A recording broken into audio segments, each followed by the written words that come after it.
win that we got on the road, the guys, we struggle big time. And, sometimes coming from the West Coast and trying to adjust your body clock. But I thought our guys finally picked it up at the pace. They had a nice discussion with each other at halftime, and they picked up the pace, and I thought they did a really good job. Marcus, 2-point shot of his career high. Yet they did a great job on the glass. Field goal percentage-wise at halftime, we weren't playing well. They were at 47%.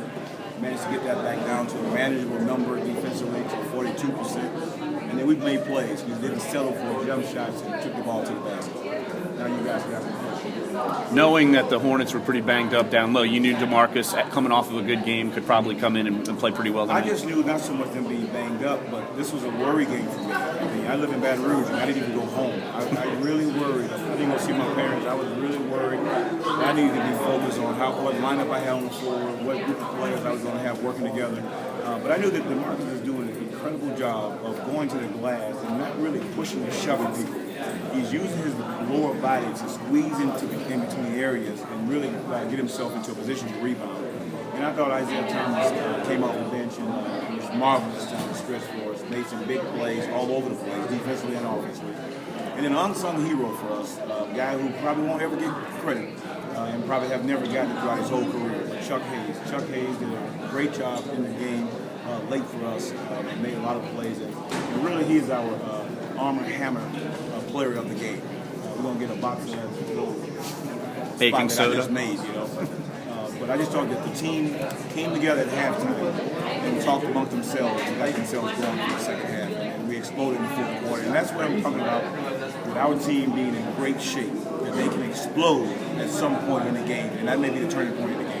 When you said talk together at halftime, they get away from you and have their own discussion? But no, I don't.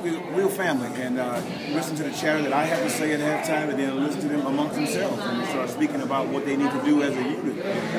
And they came together and came out on the floor, and we knew we had to have a good third quarter, or even third quarter, to close the gap and get the momentum back on our side. This record of this team here in New Orleans, Monty Williams, always has this team playing hard. Every night we scouted them and watched them play hard against opponents that were far superior than them. And we knew it was going to be the same way here. And these guys get the opportunity to play. They get the opportunity to play hard in long minutes. And Monty is doing a great job with his team under the circumstance that he's been under here.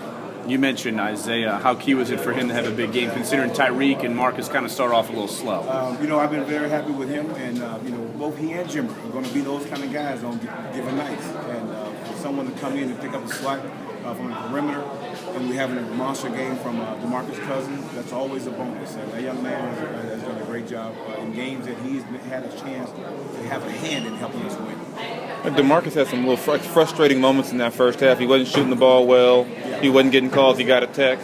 How did you see him settle down in the second half and move past that? Sometimes as a coach, you can overreact to a guy emotionally, and he was probably getting hammered a little bit around the basket and didn't happen. But what was good, during that time, he didn't explode.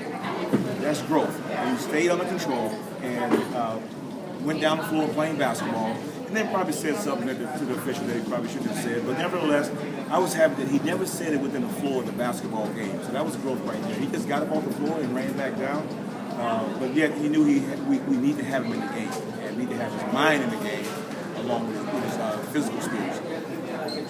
Coach, the shot that Marcus did in the fourth quarter, I know he didn't have the greatest shooting night, but it seemed like he put a dagger in the game and started a big run. Well, that guy is a guy that he can miss 9 in a row, and at some point he's going to make a big one or make 2 in a row, and that's what he did tonight. So you can never count him out because he is a streak scorer, and he can be out cold for a moment. And even when he's on the floor struggling, I got to stay with him because you don't know when that moment's going to happen. And I thought tonight he's still playing catch up with his thigh and everything. And but I thought he did a good job with making the big shot that was necessary. And Isaiah Thomas made a big play. Coach, what are your thoughts on Jimmer Fredette? You talked about him briefly. Would you expand on that, please? Well, I think Jimmer's going to come along. I was looking at the game, San Antonio game, and heard Popovich talking about his rookie. And he said, rookie's going to go through this channel up and down. They have to learn the NBA. And I think it's when a coach is coaching a team that's not that successful, there's a problem. When a coach from the top level coaching and rookies are not playing, there's no problem. Why? Somebody tell me why is that? I've been around the league for a long time. I know what rookies are going to go through. And they have to go through those bumps and learn and growing pain. And fans and people just have to be patient with these guys. and he's going to be a good player in the NBA. But at the same time, I as a coach must move in the direction of trying to keep us on track of a winning basketball game and not just giving him playing time.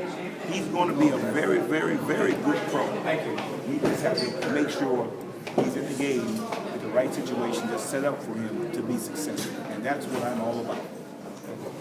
Just in general for you to come back home and get a win. I know it's not home.